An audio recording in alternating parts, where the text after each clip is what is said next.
ভাবে যদি কালেমার দাওয়াত দিতে থাকে তাহলে কিছুদিন পরে আমাদের ধর্মের মানুষ আর পাওয়া যাবে না এমনকি আমাদের ছেলে মেয়ে আত্মীয় স্বজন তারা মুহাম্মাদের ধর্ম গ্রহণ করবে।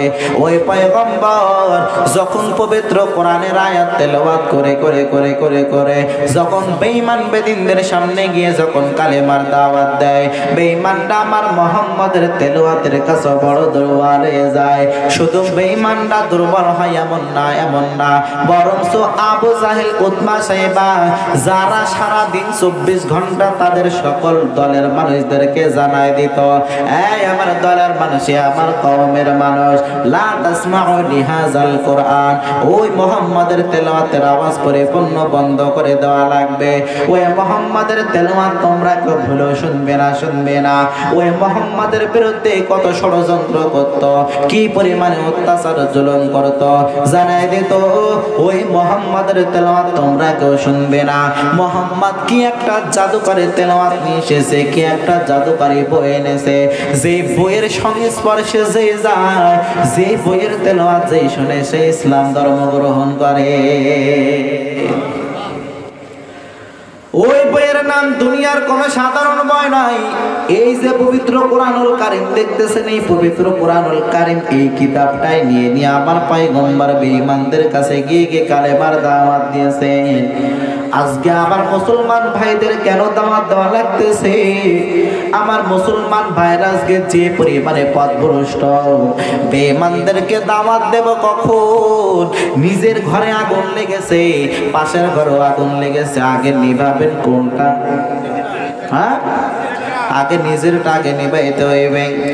আজকে এরকম বয়ান তো মুসলমানদের সামনে করার কথা ছিল না, এমন বয়ান করার কথা ছিল বেঈমানদের সামনে গিয়ে, ঠিক না বেঠিক? কিন্তু বেঈমানরা তো আছে আমার জাতি ভাই, মুসলমান ধর্মের মানুষ, তারাই তো জাহান্নামের পথে হাঁটতেছে। যার কারণে এত সুন্দর মাহফিলের আয়োজন আপনারাও করলেন। আপনারা যারা নামাজ পড়েন না, যারা রোজা রাখেন না, একেবারে সংক্ষিপ্ত কিছু আলোচনা করার নিয়তে পবিত্র কোরআনুল কারীমের একটা আয়াতের বিশেষ অংশ আপনাদের সামনে আমি তেলাওয়াত করেছি। আল্লাহ পাক জানিয়ে দেন, ফাবিমা রাহমাতিন মিনাল্লাহি লিনতা লাহুম, হে পয়গম্বর, আমি আল্লাহ পাক তোমার হৃদয়টাকে অনেক কোমলমতি বানিয়ে দিলাম। তোমার কোমলমতি হৃদয়ের কাছে আবু জাহেল, উতবা, সাইবা সকলে বড় দুর্বল হয়ে গেল।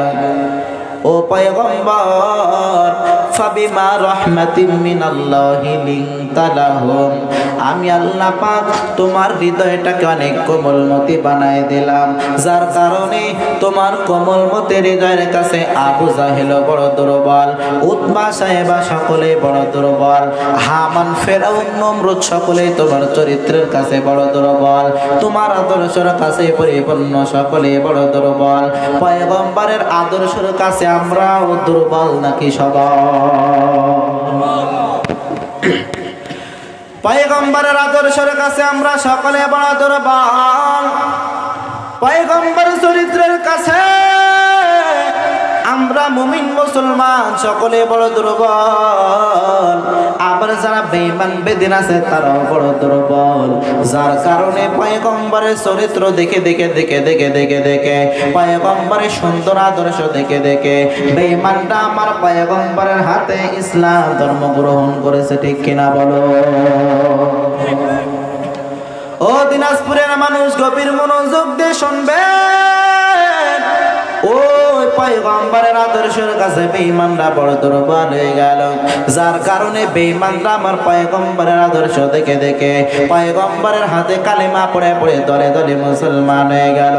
আমার পয়গম্বর যখন এই মক্কার জমিনে সর্বপ্রথমে আসলেন, নবুয়ত পাওয়ার আগ মুহূর্তে পয়গম্বর গোটা মক্কার ভিতরে একজনের কাছেও কিন্তু খারাপ ছিল না, বিন্দু পরিমাণ একটা মানুষের কাছে আমার পয়গম্বর দুশমন ছিল না। কিন্তু পয়গম্বর যখন বেঈমানদের বিরুদ্ধে কথা বলা শুরু করে দিল, পয়গম্বর যখন পরিপূর্ণ কালেমার দাওয়াত দেওয়া শুরু করে দিল, বেদিন বেঈমানদের ধর্মের বিরুদ্ধে যখন কথা বলা শুরু করে দিল, তখন যেই সমস্ত বেঈমানরা মুহাম্মদ কালেমার দাওয়াত দেওয়ার আগ মুহূর্তে তাদের কাছে মুহাম্মাদের থেকে ভালো মানুষ আর দুনিয়ায় কেউ ছিল না, মুহাম্মাদের নাম বললে জানাই দিত, এই মুহাম্মদ কেমন মানুষ জানো নি? মুহাম্মদ নিঃসন্দেহে একজন সত্যবাদী, মুহাম্মাদের মতো সুন্দর মানুষ গোটা পৃথিবীর ভিতরে দ্বিতীয় কেউ নাই, মুহাম্মাদের সাথে তার সাথে কাউকে তুলনা করা যায় না, কারণ মুহাম্মদ এমন একজন মানুষ, মুহাম্মদকে কেউ যদি গালি দেয় বিন্দু পরিমাণ গালির কোনো জবাব মুহাম্মদ দেয় না, মুহাম্মাদের উপরে যদি কেউ আক্রমণ করে তারপরও মুহাম্মদ পাল্টা আক্রমণ কখনো করে না, বরঞ্চ ইহুদি বেঈমান তারা যদি আমার পয়গম্বরের উপরে আক্রমণ করে, আঘাত করে, চড় লাগায় দেয়। কত বেঈমান আমার পয়গম্বরের উপরে আক্রমণ করেছে কি করে নাই? কত বেঈমান আমার পয়গম্বরে কি পরিমাণে নির্যাতন করলেন, কি পরিমাণে জুলুম করলেন, তারপরও আমার পয়গম্বর বিন্দু পরিমাণ কোনো প্রতিশোধ নেয় নাই, বিন্দু পরিমাণ কোনো প্রতিহত করে নাই। পয়গম্বরের আঘাত করেছে, পয়গম্বর দ্রুত বেঈমানকে ডাক দিয়ে বলে, এই ইহুদি ভাই, তুমি যে আমার উপরে আক্রমণ করেছো, আক্রমণ করার কারণে তোমার হাতে কষ্ট লেগেছে নাকি জানায় দাও। পয়গম্বরের এতটুক আদর্শ দেখে ইহুদি বেঈমানরা তারা এবার বড় অবাক হয়ে গেল। আমি মুহাম্মাদের উপরে আক্রমণ করলাম, মুহাম্মাদের উপরে অত্যাচার করলাম, জুলুম করলাম, নির্যাতন করলাম, মুহাম্মদ পাল্টারও আমার উপরে আক্রমণ করবে, জুলুম করবে, কিন্তু বিন্দু পরিমাণ আক্রমণ করলো না, জুলুমও করলো না। মুহাম্মদ বরঞ্চ উল্টা আমাকে জানাই দিল, ইহুদি ভাই, আমাকে মারার কারণে, আমার উপরে আক্রমণ করার কারণে তোমার হাতে বিন্দু পরিমাণ কষ্ট পেয়েছো নাকি জানাই দাও। মুহাম্মদ দুনিয়ার কোন সাধারণ মুহাম্মদ নয়, এই মুহাম্মদ আমাদের গোত্রের কোন সাধারণ মানুষের মতো মুহাম্মদ হতে পারে না। আমাদের দুইটা চক্ষু আছে, মুহাম্মাদের দুইটা চক্ষু আছে, আমাদের দুইটা হাত আছে, মুহাম্মাদের দুইটা হাত আছে, আমাদের দুইটা পা আছে, মুহাম্মাদের দুইটা পা আছে, আমাদের বডিও যেমন সুন্দর, মুহাম্মাদের বডিও আরো সুন্দর, তারপরও এই মুহাম্মদ আমাদের মতো সাধারণ কোন মানুষ হতে পারে না। এই মুহাম্মদ একমাত্র আমার আল্লাহর প্রেরিত রাসূলের মধ্যে সন্দেহ নাই। যার কারণে পয়গম্বরের আদর্শ দেখে, চরিত্র দেখে বেঈমানরা আমার পয়গম্বরের হাতে ধরে কালেমা পড়ে ইসলাম ধর্ম গ্রহণ করলেন। বেঈমানদের সরদারের মাথা গরম। মুহাম্মদ যদি এমন ভাবে যদি কালেমার দাওয়াত দিতে থাকে, তাহলে কিছুদিন পরে আমাদের ধর্মের মানুষ আর পাওয়া যাবে না। এমনকি আমাদের ছেলে মেয়ে আত্মীয় স্বজন তারা মুহাম্মাদের ধর্ম গ্রহণ করবে।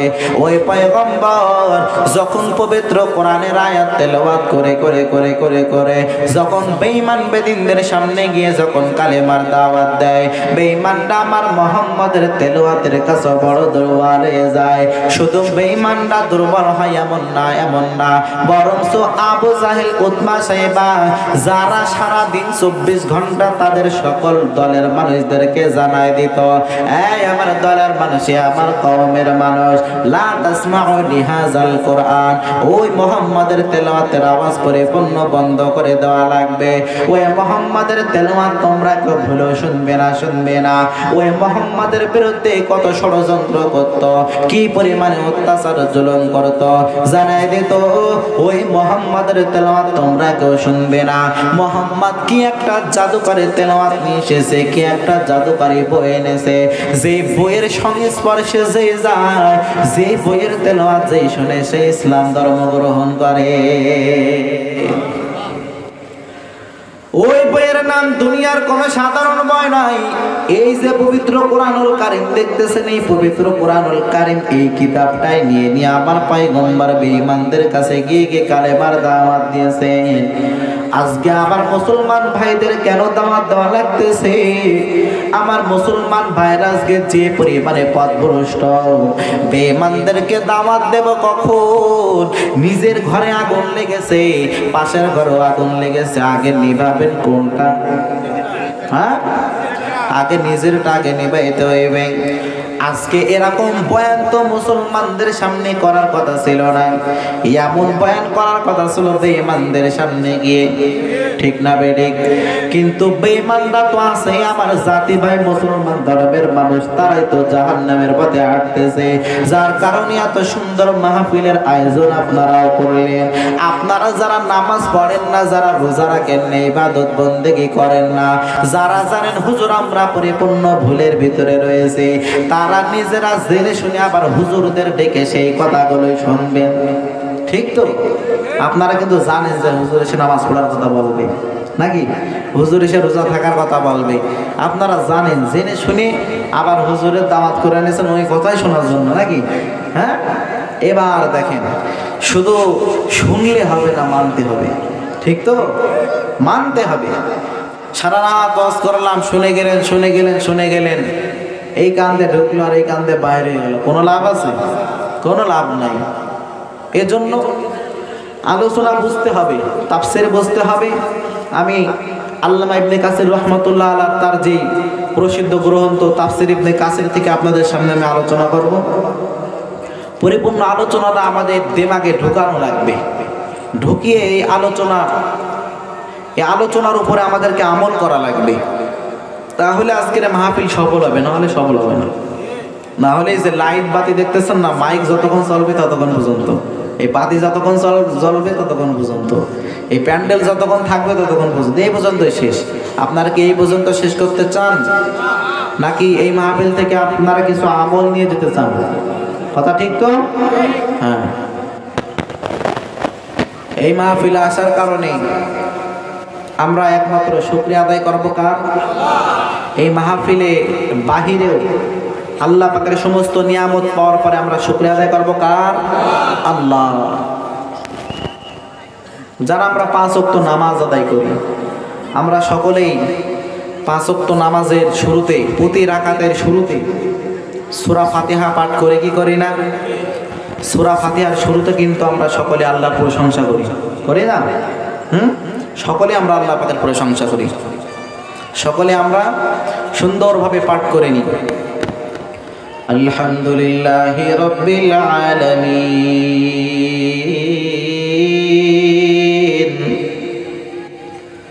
আর রহমানির রহিম। আলহামদুলিল্লাহি রাব্বিল আলামিন, সমস্ত প্রশংসা একমাত্র আল্লাহর জন্য, বলে কি বলি না? প্রতিটা নামাজের প্রতিটা রাকাতের শুরুতেই বান্দা আলহামদুলিল্লাহি রাব্বিল আলামিন বলা লাগে। একমাত্র দুনিয়ার কোন নেতা নেত্রীর প্রশংসা আমরা করি না, নামাজের ভিতরে প্রশংসা করে একজনের, জোরে চিল্লায় বলো তিনি কে? এরপরে নামাজের বাহিরেও আমার আল্লাহর প্রশংসা করা লাগবে কি লাগবে না? আরো জোরে বলেন। নামাজের ভিতরেও আমার আল্লাহর প্রশংসা করা লাগবে, আবার নামাজের বাহিরেও আমার আল্লাহর প্রশংসা করা লাগবে। সমস্ত প্রশংসা একমাত্র আল্লাহর জন্য, একমাত্র আল্লাহর জন্য। আল্লাহ পাক যে গোটা পৃথিবীর ভিতরে আপনাকে আমাকে পাঠিয়ে দিলেন, কি পরিমাণ নিয়ামত আল্লাহ পাক দিয়ে দিলেন। এই নিয়ামতগুলো পাওয়ার পরে যদি আপনি যদি আল্লাহ তাআলার নিয়ামত পেয়ে যদি আমি আপনার আল্লাহর নিয়ামতের যদি শুকর আদায় না করে, আল্লাহর সাথে যদি আমি নাফরমানি করে, তাহলে আল্লাহ পাক নিয়ামতের অশুকরিয়া আদায় করার কারণে, নিয়ামতের না শুকরিয়া আদায় করার কারণে আল্লাহ পাক আপনাকে আমাকে কঠিন আযাবের ভিতরে ঢুকায় দেবে। ইন্না আযাবি লাশাদীদ। আল্লাহ পাক জানিয়ে দেন, আমার গোলামের দল যদি আমি আল্লাহর সাথে নাফরমানি করে, নিয়ামতগুলো পাওয়ার পরে যদি তারা অস্বীকার করে, তাহলে আমি আল্লাহ পাক ইন্না আযাবি লাশাদীদ, তাদেরকে আমি কঠিন ভয়ঙ্কর থেকে ভয়ঙ্কর আযাবের ভিতরে গ্রেফতার করব। আরে আল্লাহর গোলাম, ও দিনাজপুর সদরের মানুষ, দুনিয়ার ভিতরে আমরা আসার পরে সবথেকে দামি একজন পয়গম্বর আমরা পেয়ে গেলাম, যে পয়গম্বরের মতো দামি পয়গম্বর আর কেউ হতে পারে না। এত সুন্দর দামি পয়গম্বর পেয়েও একমাত্র খুশি করা লাগবে, একমাত্র আল্লাহর জন্য প্রতিটা আমল করা লাগবে। আল্লাহ এবং তার রাসূলের তরিকায় অনুযায়ী পরিপূর্ণ আমলগুলো আমাদেরকে করা লাগবে, আল্লাহর হুকুম পরিপূর্ণ মানা লাগবে এবং নবীর তরিকা অনুযায়ী পরিপূর্ণ আমলগুলো করা লাগবে। আজ আমরা শুকরিয়া আদায় করে নিলাম, আলহামদুলিল্লাহি রাব্বিল আলামিন।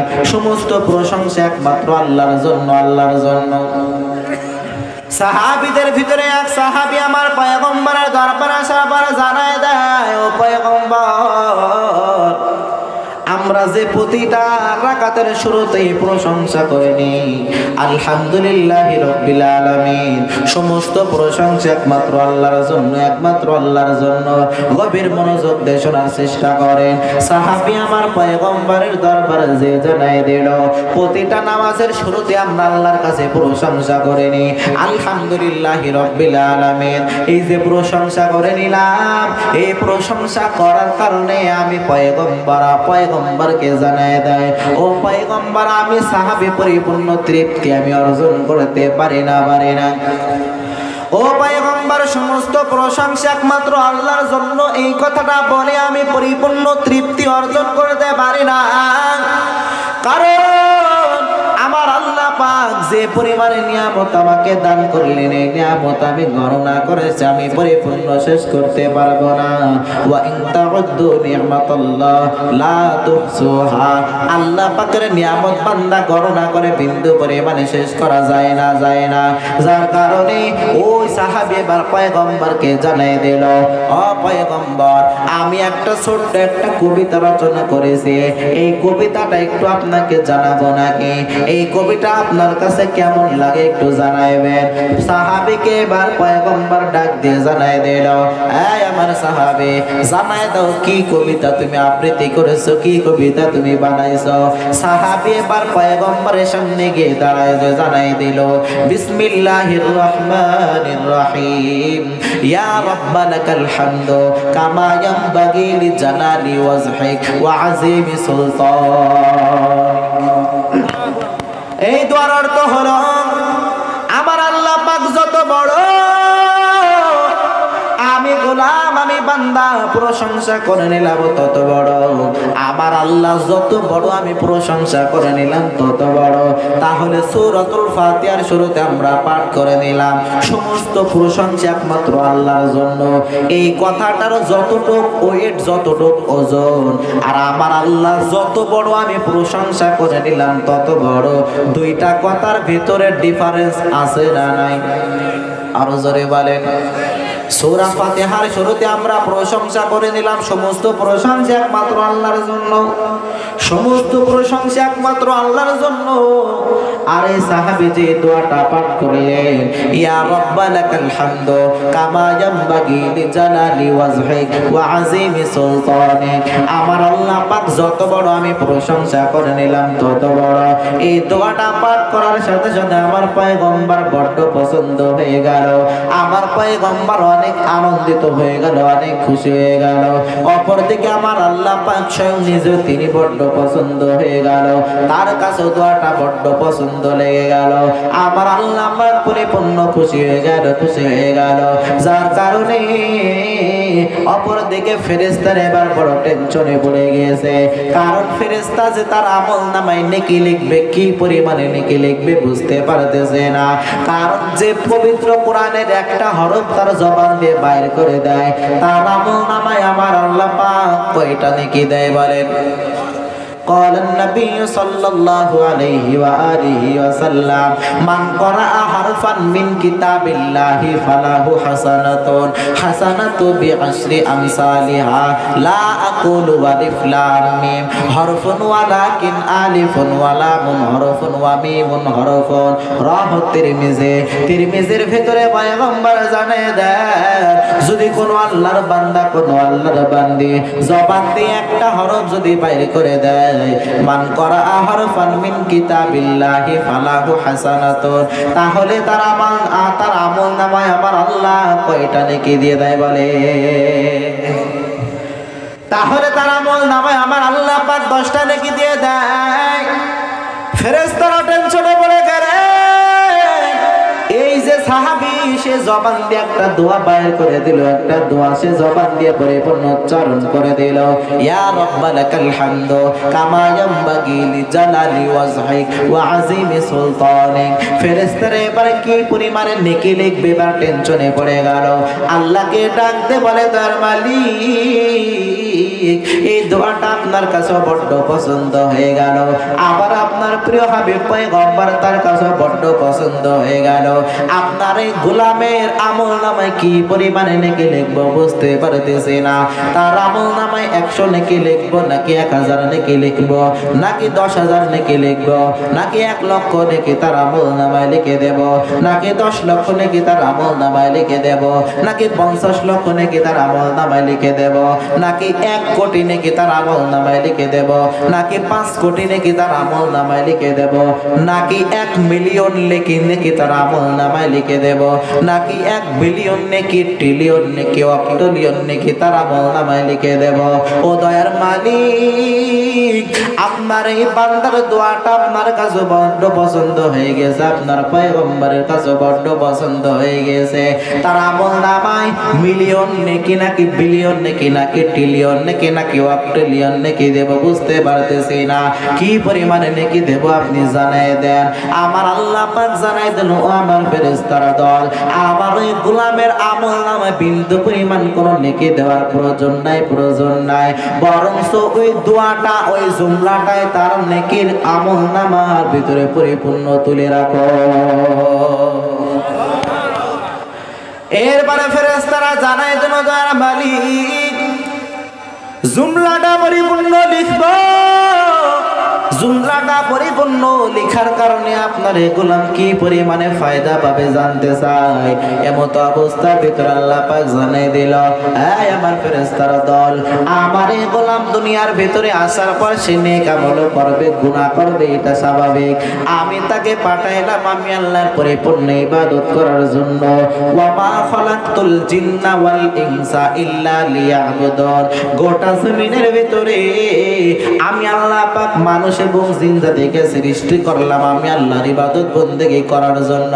কিন্তু মাঝে মাঝে আমার এই গোলামের দল তারা শয়তানের ধোঁকায় পড়ে ওয়াসওয়াসায় পড়ে অনেক গুনার কাজ তারা করে ফেলবে, যার কারণে নেকির পাল্লা কম হইলে বদামলের পাল্লা বেশি হইলে তারা জাহান্নামের আসামি হয়ে যাইবে।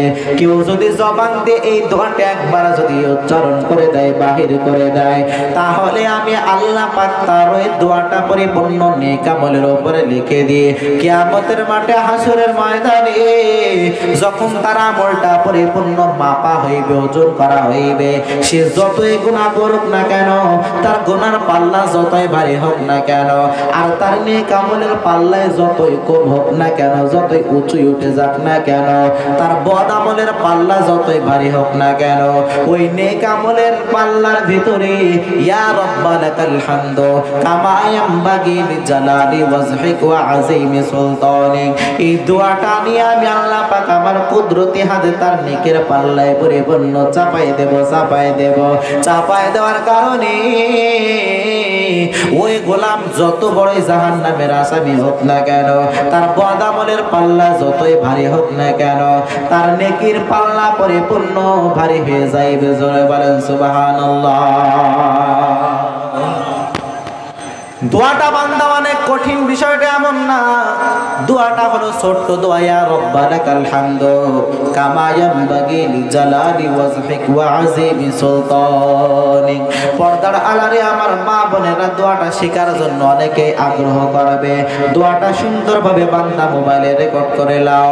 পয়গম্বর নবী সাল্লাল্লাহু আলাইহি ওয়াসাল্লাম তার কি সুন্দর সুন্দর বান্দা, সুন্দর সুন্দর নবনী রয়েছে, সুন্দর সুন্দর ফজিলত বান্দা রয়েছে।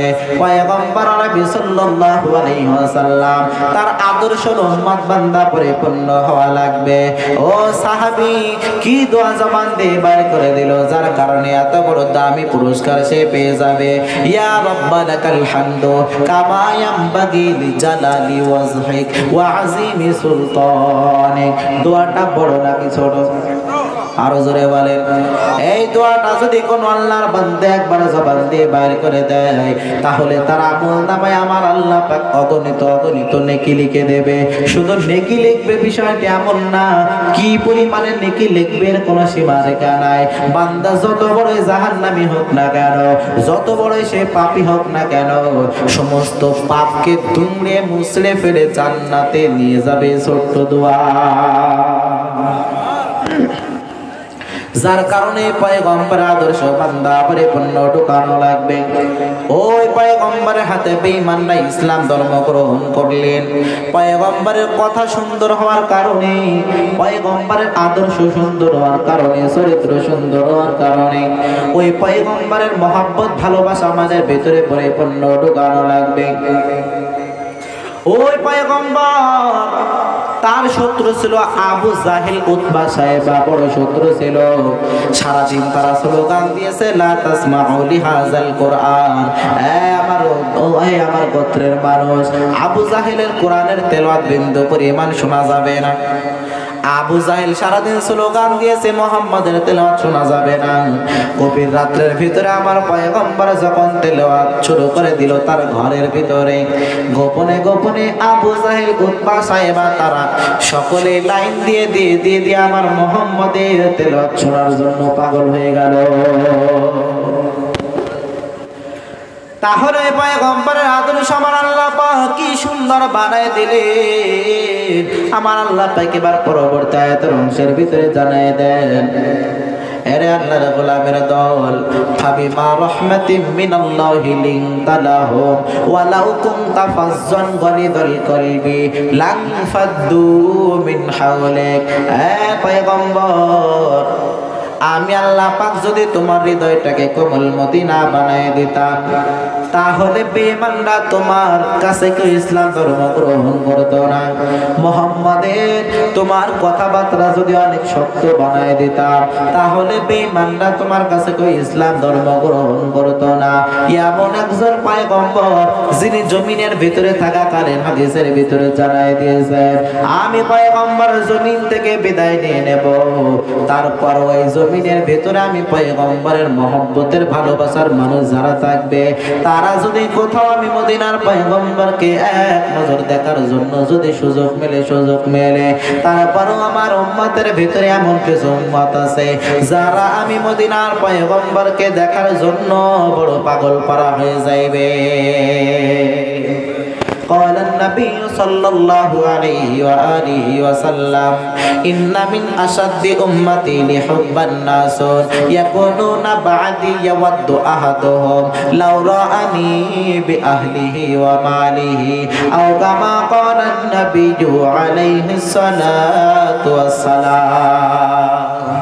পয়গম্বর জানায় দেন, জমিনের ভিতরে এমন কিছু উম্মত থাকবে যারা আমি মদিনার পয়গম্বর জমিন থেকে বিদায় নেওয়ার পর আমি মদিনার পয়গম্বরকে এক নজর দেখার জন্য কোথাও যদি কোনো সুযোগ মেলে, আমি মদিনার পয়গম্বরকে এক নজর দেখার বিনিময় যদি তাদের বিআহলিহি, তাদের আহাল পরিবার পরিজন সকলকে যদি ত্যাগ করার আগে, ওয়া মালিহি, এবং তাদের মাল ধন সম্পদ সবকিছু যদি দেওয়া লাগে, তারপর আমি মদিনার পয়গম্বরকে এক নজরে দেখার জন্য বড় পাগল পারা হয়ে যাবে। মনে বড় আশা ছিল যাব মদিনায়, মনে বড় আশা ছিল যাব মদিনায়। সালাম আমি করব গিয়ে, সালাম আমি করব গিয়ে নবীর রওজায়। মনে বড় আশা ছিল যাব মদিনায়, মনে বড় আশা ছিল যাব মদিনায়। সালাম আমি করব গিয়ে, সালাম আমি করব গিয়ে নবীর রওজা মনে বড় আশা ছিল যাব মদিনায় মনে বড় আশা ছিল যাব মদিনায় আরব সাগর পাড়ি দেব নাই আমার তরি পাখি নয় তো উড়ে যাব ডানাতে ভর করি আরব সাগর পাড়ি দেব নাই আমার তরি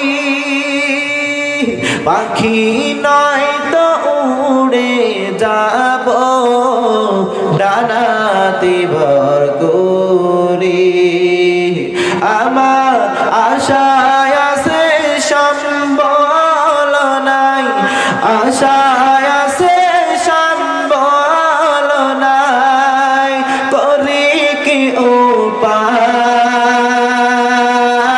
উপায় মনে বড় আশা ছিল যাব মদিনায় মনে বড় আশা ছিল যাব মদিনায় সালাম আমি করব গিয়ে সালাম আমি করব গিয়ে নবীর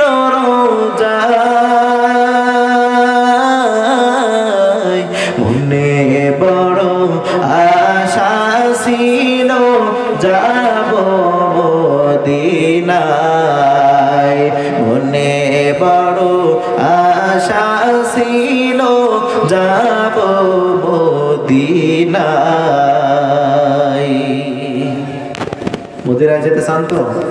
হ্যাঁ ভাই আওয়াজ ফেটে যাচ্ছে কেন ভাই? আওয়াজ তো ফেটে যায়। মদিনায় যাওয়ার ইচ্ছা আছে তো? আরো জোরে বলেন। আল্লাহ পাক আমাদের সকলকে মদিনায় যাওয়ার তৌফিক দান করেন, বলেন আমিন। মক্কা মদিনা সফর করার তৌফিক দান করেন, বলেন আমিন। তাহলে পয়গম্বর কি জানাই দিলেন?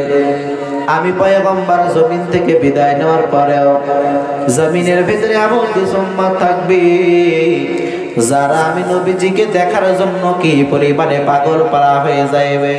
আমি নবীজিকে এক নজর দেখার জন্য যদি তাদের আহার পরিবার পরিজন সবগুলো যদি ত্যাগ করা লাগে, ওয়া মালিহি এবং তাদের সমস্ত মাল ধন সম্পদগুলো যদি ত্যাগ করা লাগে, সবগুলো বান্দারা ত্যাগ করবে।